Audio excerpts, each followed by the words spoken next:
this. Okay, so last class, we started talking about, well, we continued to talk about the ANOVA procedure. And we were able to work our way into an example of how to conduct an ANOVA. In this illustration, we have 4 treatment means, and the means represent the lengths of minke whales. So the question is there evidence of a difference among these 4 mean whale lengths? So we have whales trapped at 4 different depths. We want to know if the lengths of the whales are different at any of those depths. So the weights or the lengths at depth 1 could be different from the average length at depth 2. The length of the whales at depth 3 could be different from the length of the whales at depth 4. So any of these possibilities would provide us with evidence of a difference. To determine if there's evidence of a difference, we use the ANOVA, the one-way ANOVA in particular, because our one-way ANOVA is used to look for evidence of a difference among a collection of treatment means when we have one factor that's splitting our data into groups, which in our case is the depth. The one-way ANOVA is a 6-step hypothesis test, like any of the other hypothesis tests that we have talked about, with the difference that we're using an F table now rather than a T table because our test statistic is F distributed. So on slide 26, we can see the first 3 steps. You'll notice on step 3 that I've used an ANOVA table to summarize my calculations. You don't have to do this, but it's typically the easiest way of summarizing the calculations for an ANOVA, in particular for the test statistic. And then on step 4, we're doing what we usually do. We have a critical value approach, we have a p-value approach. The big difference here is that we are using an F table rather than a student T table.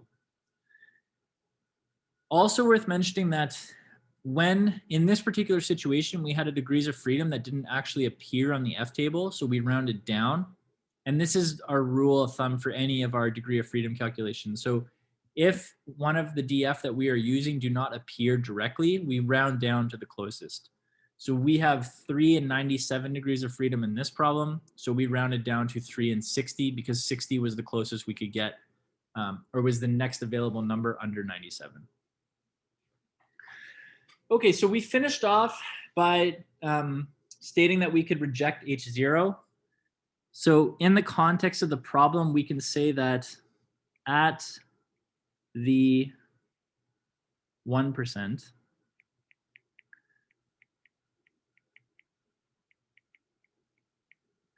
significance level, the data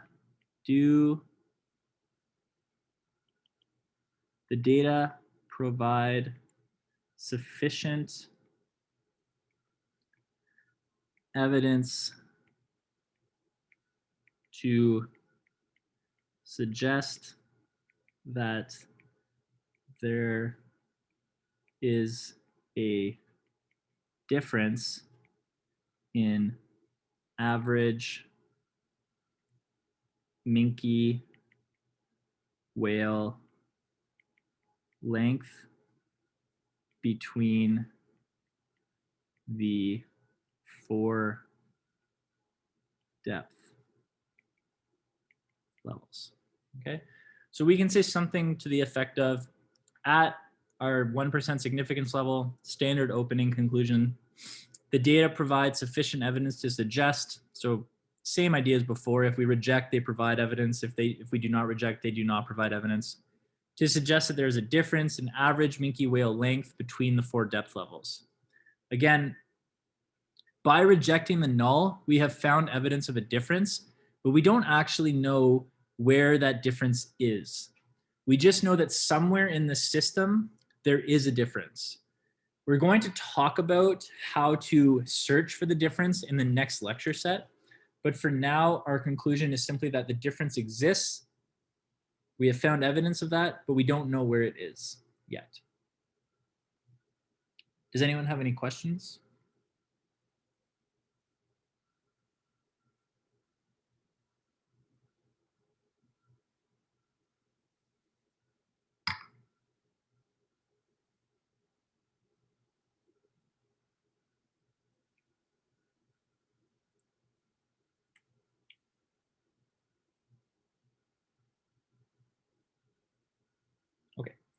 All right, let's look at another example.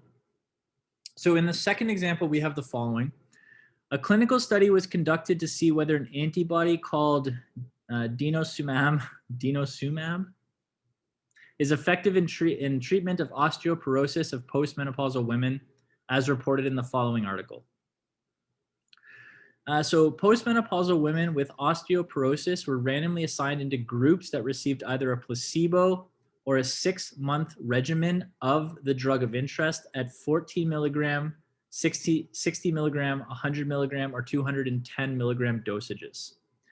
The following table gives the summary statistics for the women in each treatment group.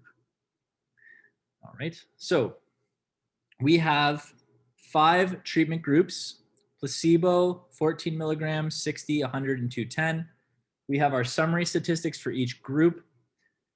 We are interested in determining, in the end, if at the 10% significance level, there is evidence of a difference in the mean body mass index for women in the 5 different groups. So our end goal will be a one-way ANOVA, where we're searching for difference among the 5 groups.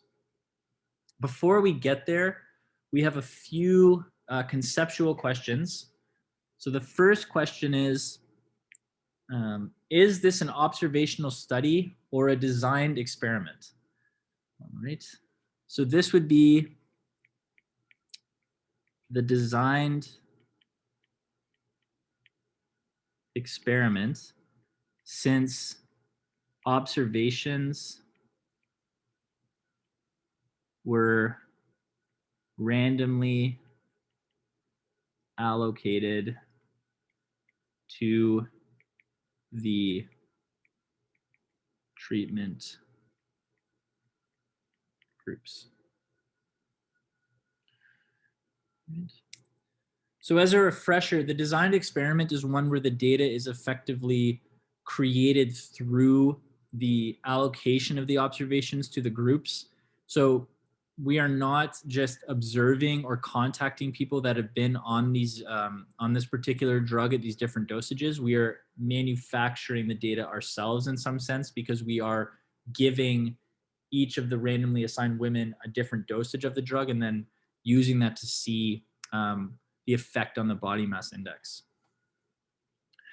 Part B asks, what is the response variable? So this is going to be the thing we are measuring, which is the body mass index. Part C says, what is the factor?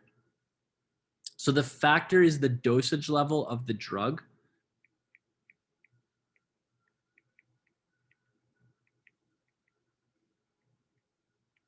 Okay. And there are 5 levels. Okay. Now in part D, we have at the 10% significance level, is there evidence that a difference exists in the mean BMI for women in the 5 different treatment groups? Okay, so we have response variable being body mass index. We have our 1 response variable. And we have 1 treatment effect, which is the dosage level of the drug. So the one-way ANOVA is going to be our hypothesis test of choice in this particular situation, because we have 1 factor that's splitting 1 response variable into 3 or more categories. So to answer this question, we can set up our ANOVA. So we're going to have step 1, H0, mu1 equals mu2 equals mu3 equals mu4 equals mu5 versus HA, not all means are equal. On step 2, we have our significance level, which is 0.1.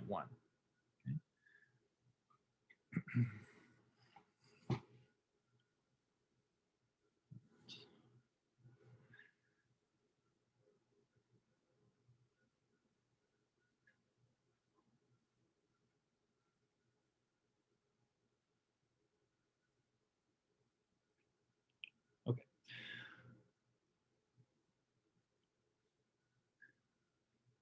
Okay, so on step 3, we want to compute our test statistic. So we can do this by setting up our ANOVA table. So we can sketch out the ANOVA table. Oh, sorry, I've already butchered this. So we're gonna have treatment, air. Okay, I gave myself lots of room. And total. So we'll have our SS column here, MS column here, DF column here, F column here, and then these values can add together. All right. So let's start off by filling in what we know. From the previous slide, we know that we have 5 treatment groups, right? So that means that little k is equal to 5. So that means that our DF treatment is going to be 5 minus 1, which is 4. From the previous slide, we were also told that SSTR is equal to 98.07661. So here we can just plug in 98.07661. On the previous slide, we were also given a table with all of our sample sizes. So we can show from that table that the total sample size for the experiment is going to be the sum of 46, 54, 47, 42, and 47. So little n is going to be 236.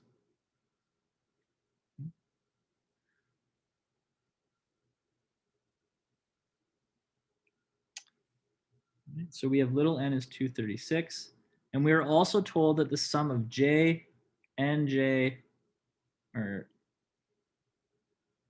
nj minus 1 sj is equal to squared 5586.36.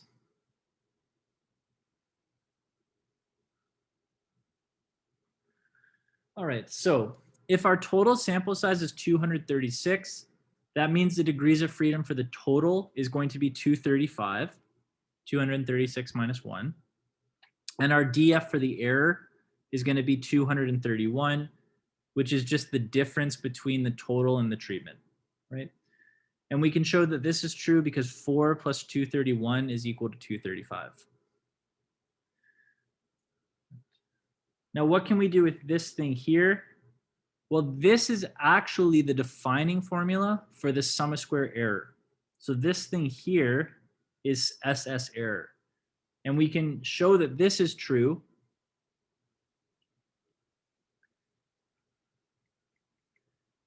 if we consider slide 21. So you can see on slide 21 that we have the same formula in the defining formula column for SS error. Okay, so that means that here we're going to have 5586.36. So that gives us a sum of squared total of 5,684.437. All right, and now all we have left to do is to compute our mean square for the treatment and error, and then the F value. So the mean squares are the sum of squares divided by their degree of freedom. So the mean square treatment is going to be 98.07661 divided by 4. So that is 24.51915. And the sum of square, or the mean squared error, is going to be 5,586.36 divided by 231, which is 24.18338. Okay. And then our F value is simply the mean squared treatment divided by the mean squared error. So in this case, we have 24.51915 divided by 24.818338, which is 1.014.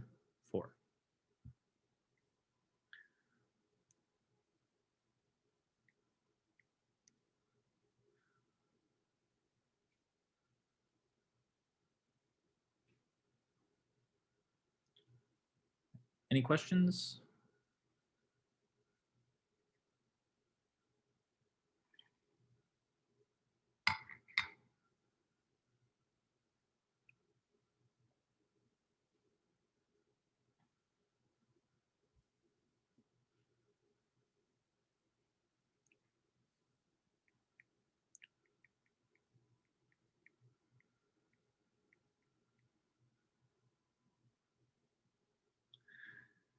All right, so all we have left to do is to make a decision. So we start by looking for evidence. So we can take our critical value approach, or we can take our p-value approach. If we take the critical value approach, we sketch our F curve here.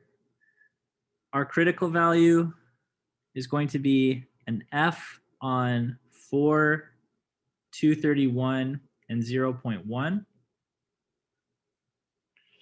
Okay, so if we go to our F tables now,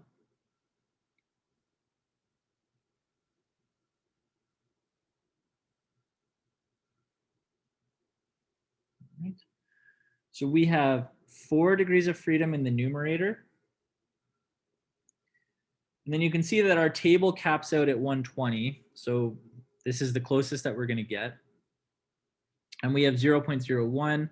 So that gives us a critical value of 1.99 for this particular problem.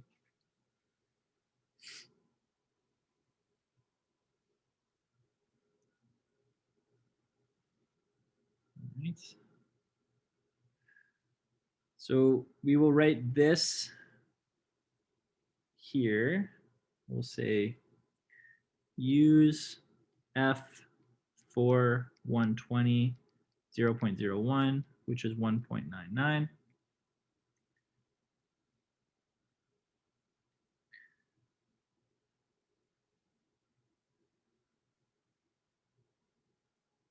And then here we can see F is equal to 1.014. Right, so based off the critical value approach, our test statistic is not in the rejection region. So that doesn't give us any evidence that we should reject the null.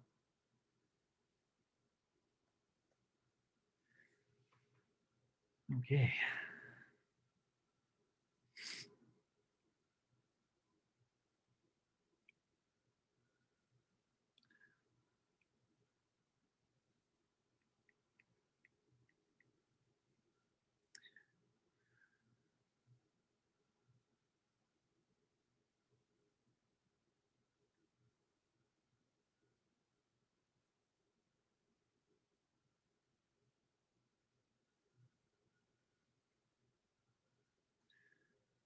Okay, so if we take our p-value approach, we mark down where our test statistic is located.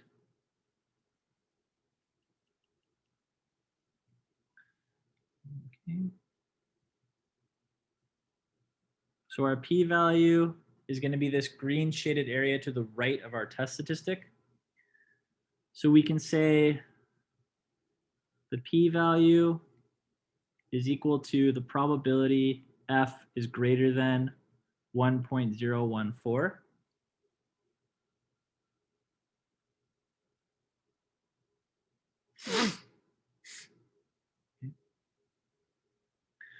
Okay, so we're going to use df1 equals 4, df2 equals 120. So for the same reason as we did with the critical value, our F table is only going to allow us to get as close as a 4 and 120 approximation to the true region of the p-value. So if we go back to our F table here, we are going to be working in this block of numbers here.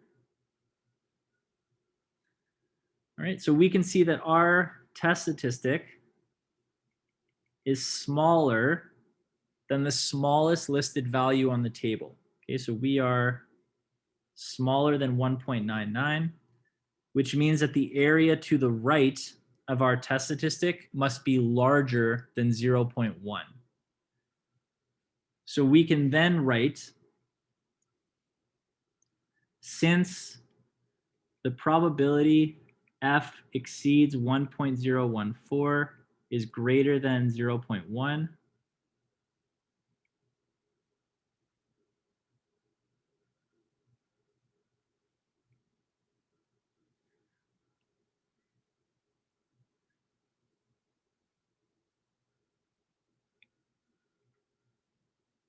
okay, then the p-value is greater than 0.1.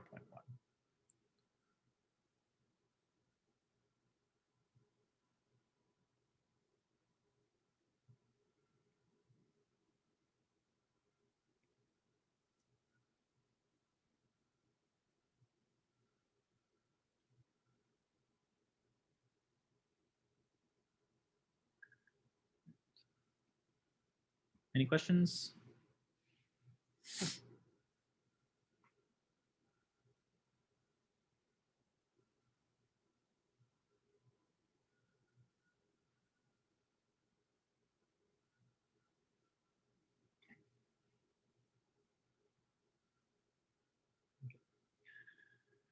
All right, so on step 5, we can conclude that we will not reject, or we can decide that we will not reject the null. And then we can say at the 1% significance level, the data do not provide sufficient evidence to suggest that there is a difference in mean BMI, in the mean BMI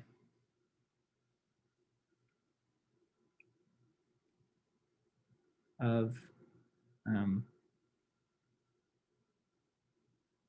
post-menopausal women across the 5 treatment levels. Okay, so we have at the 1% significance level, the data do not provide sufficient evidence to suggest that there is a difference in the mean BMI of postmenopausal women across the 5 treatment levels.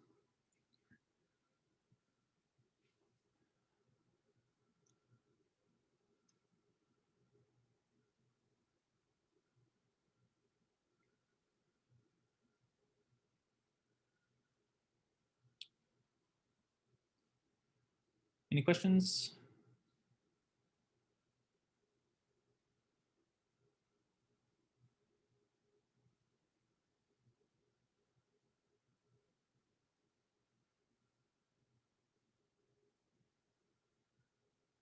Yes.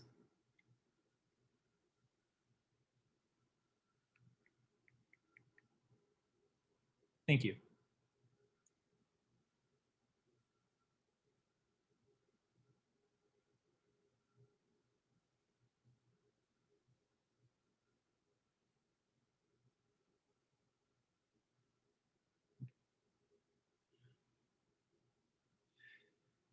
Okay, last example here. This example gives us an ANOVA table with some computer output. This isn't SPSS output, but SPS output will be very similar. What we can observe here is that the computer output really only isolates what we need. So it's giving us the treatment and error information, and it gives us the F value and the P value. And then it says, state the result of this test at the 5% significance level. So for some context, we have 3 different treatment groups. We are measuring the average weight of plants grown under each of the conditions in the treatment groups. So you can think of it as, or the experiment has 10 plants in condition 1, 10 plants in condition 2, 10 plants in condition 3. And we want to know if there's an evidence of a difference across the mean weights in the 3 groups. All right, so we have the p-value given to us. Notice that this thing here is saying probability greater than f. Well, I don't know why I just rewrote this. So this thing is saying the probability of observing a value greater than f. So this is the basically probability f greater than 4.8461, right? And that is the p-value. So we can say, since the p-value equals 0.01591 is less than 0.05, 5% significance level, then we can reject H0. So from the computer output, finishing off a test is very easy. And this is something that you've probably seen in lab already, that if you can get a p-value directly, it's very easy to finish the test off because you can do a direct comparison, move on to the next part, which is the conclusion. So then we can say at the 5%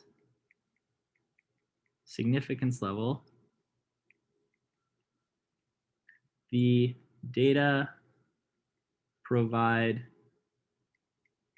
sufficient evidence to suggest the mean weight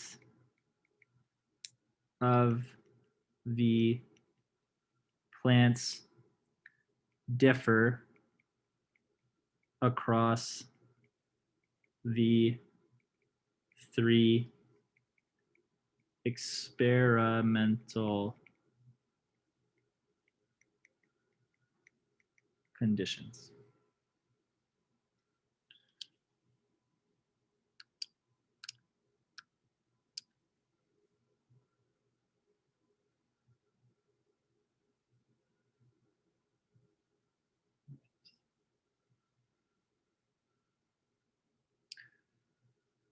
Okay.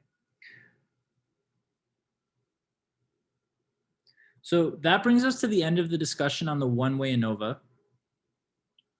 Again, the one-way ANOVA is called one-way because we have one factor that's splitting our response variable into different levels. So the one-way in one-way ANOVA refers to that factor, there being only one factor splitting the result. We are going to look at 2 different types of ANOVA, not next week, but probably starting the week after.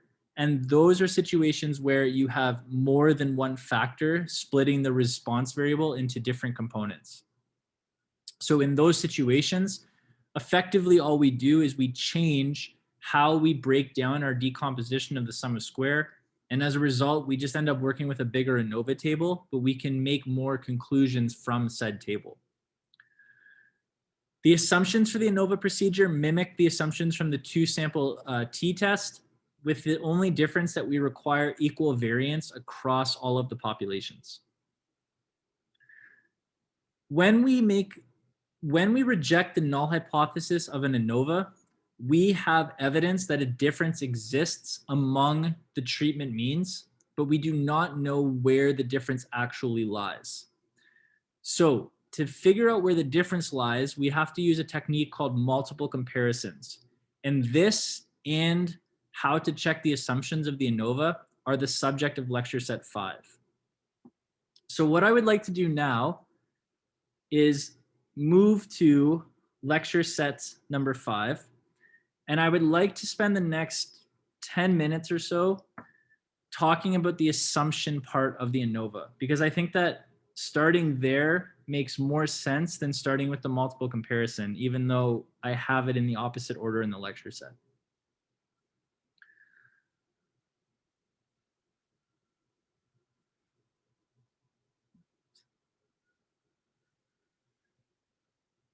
Okay, so as you can see from the title, lecture set 5 has 3 components: contrasts, multiple comparisons, and residual analysis. Okay, so we're going to start here because the reality of the situation is you're going to check your assumptions first, then do the ANOVA, and then move into multiple comparisons. And if the assumptions of the ANOVA hold, the assumptions of the comparisons are going to hold anyway. So this really is the starting point before any of the material we've even looked at in lecture set 4, right? Like you're not going to do the ANOVA if the assumptions aren't met anyways in practice. The subject of contrasts, we define the contrast so that we can define the multiple comparison. It's kind of, you have to know what a contrast is in order to know what a multiple comparison is or where the multiple comparison formula come from. So the contrast is kind of its own thing that we have to go through in order to get to the good stuff, but it is still useful. And there are questions on the assignment that we have asked for specific contrasts. So it's not that we're littering it for no reason. All right, so I want to start with residual analysis though, so that we have an idea of how we would check the assumptions of the ANOVA. And in particular, this concept of residual analysis focuses on the normal assumption for the ANOVA and the constant variance assumption, because the independence and SRS assumptions, those obviously come from experimental design. So we're only focusing on how to check for normality and how to check for constant variance. Now, I've made a few suggestions on ways that we can do this, but it's always easier to see practical examples so that you actually can visualize what's going on. All right, so we're going to start here on Jan 29th. Okay, so our assumptions for the one-way ANOVA: simple random samples that are independent of each other, experimental design. Normally distributed populations that have their own mean, but have the exact same variance. That's assumptions 3 and 4. How can we check this? Well, as I mentioned before, we can do Levene tests of homogeneity. You can imagine for normally distributed populations, you can build QQ plots. But what do we build the QQ plot of? Should we use the raw data or should we use some sort of transformed value? Okay, well, it turns out that if you consider the one-way ANOVA model, so if you consider what is given in equation 2 here, so we have the data is equal to a mean plus this normal error term, so the epsilon ij.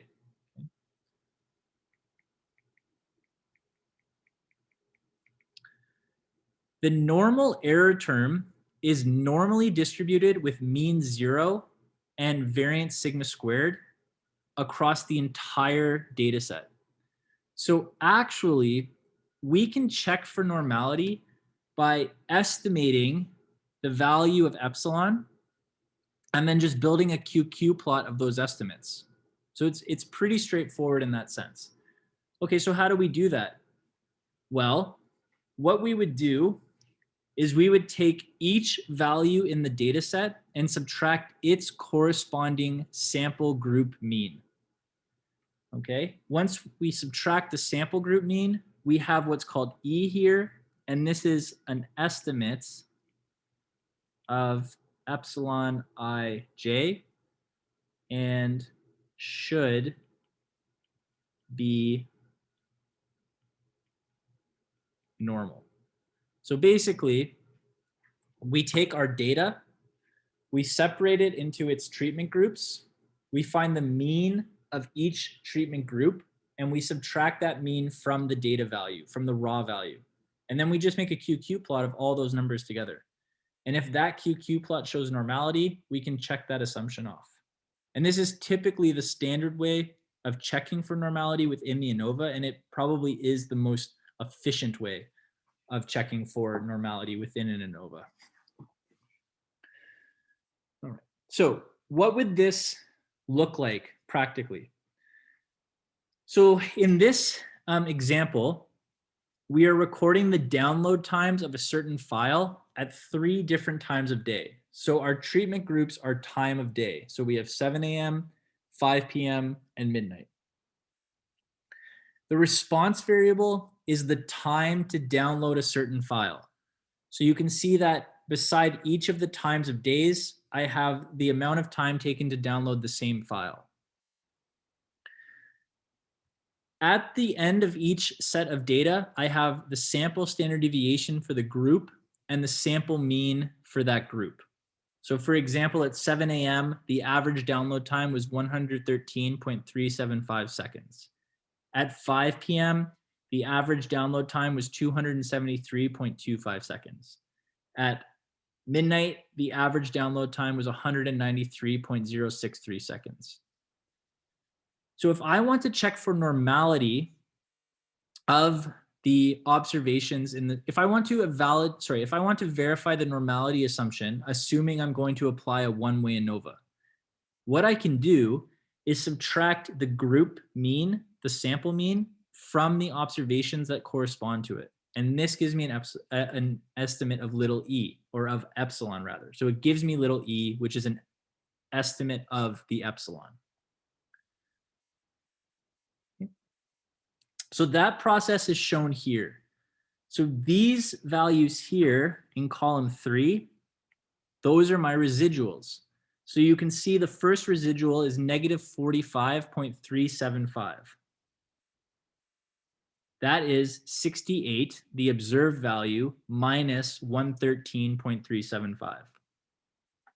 My second residual is 24.625. That's 138 minus 113.375, which is 24.625. And I'm just using the same process for every observation in the data set, with the differences that when I switch to a new group, I change the corresponding group mean.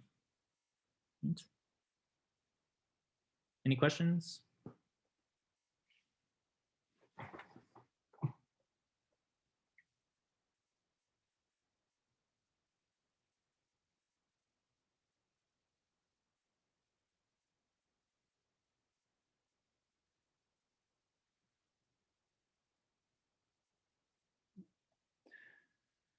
All right, so once I have all the residuals computed, all we have to do is build a QQ plot of the residuals, right? So in this normal probability plot on slide 24, all of the residual values that I had shown how to compute on the previous slide, they're being plotted together. So recall that the epsilon ij is normal 0 sigma squared. Therefore,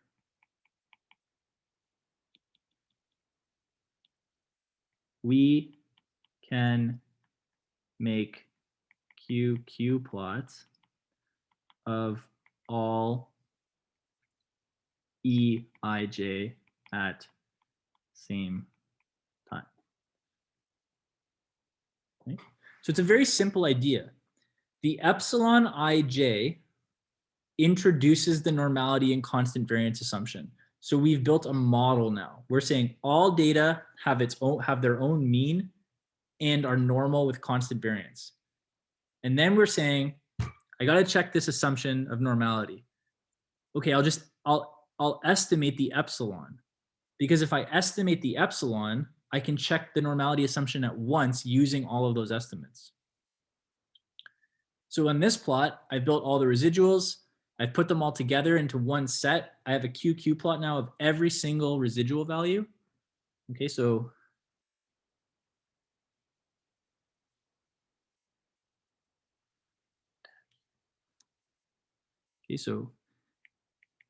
these points are all Eij. And at this point, I'm just using the QQ plot like I normally would. So I look at the points and I go, yeah, looks linear. So that gives evidence that the variable of interest, or rather it doesn't give any evidence that the variable of interest is not normally distributed. Okay, so that's the normality assumption. Now, constant variance we can do in a bunch of different ways, as I mentioned before. We can use Levene's test on the raw data. We could use Levene's test on the residuals split into the groups. We could build box plots of the residual values and compare the ranges. Talked about this idea on Wednesday. Or we could just use it like simple scatter plots of the data to see if the ranges are the same. There's a lot of different ways that we can approach this problem. And I wouldn't say that one is necessarily better than the other. They're just different approaches. Probably a combination of them would be best. So for example, here, what I've done is I've plotted the residual values against their treatment mean. So right here, I have, so this would be X bar, I'd have to check, sorry, can't remember exactly what they are. So that would be X bar 1, X bar 3, X bar 2.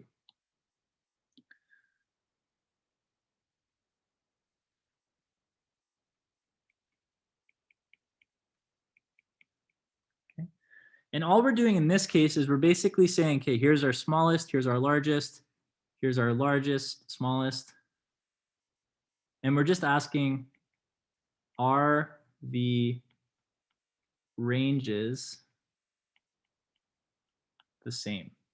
So is the difference between the smallest and largest value consistent across all three groups of data? Right, so we have here to here, we have here to here, and we have here to here. And when you compare those, when you put those ranges side by side, it looks like they're all pretty much equally spaced, right? So that would imply that the variance is the same. It would imply that the range looks approximately the same, which means that the spreads should be about equal. So this is some evidence of equal variance. Maybe it's somewhat subjective. I wouldn't argue that point. You know, using a formal hypothesis test of variance equality would probably be more satisfying, but this is just one way that we could do this. We could do the same thing by building box plots. So we could put a box plot at each of the treatment means and then compare the ranges of the box plots from smallest to largest value. Or we could use the rule of 2, and we could take the largest variance, divide by the smallest variance, and then see if that's within a factor of 2. Or is its largest standard deviation divided by smallest standard deviation? Sorry, not variance. All right. So these are all just different ideas for checking assumptions. The normality approach is probably a very consistent idea that we would want to employ every time. In SPSS, we're going to teach you how to do this using the software. But for checking equal variance, we have lots of different options. And again, probably a combination of these different options would be the best approach. Okay. All right, so I'll stop there for today. I still have some time left, so if anyone has assignment questions, let me know. Otherwise, I'll either talk to you in like 10 minutes in lab, or I'll maybe talk to you on Monday if you have questions during the test. But as a reminder, the quiz will be on Monday at 1 p.m. It'll be the exact same parameters that I defined before. So the test will open about 5 minutes to 1, and then you have until 2 o'clock to finish it. And yeah, if you're good to go, then have a good weekend and good luck studying. Let me know if you have any questions, and yeah, I'll talk to you guys later. And otherwise, if you have any questions, I'll hang around before going to the lab session.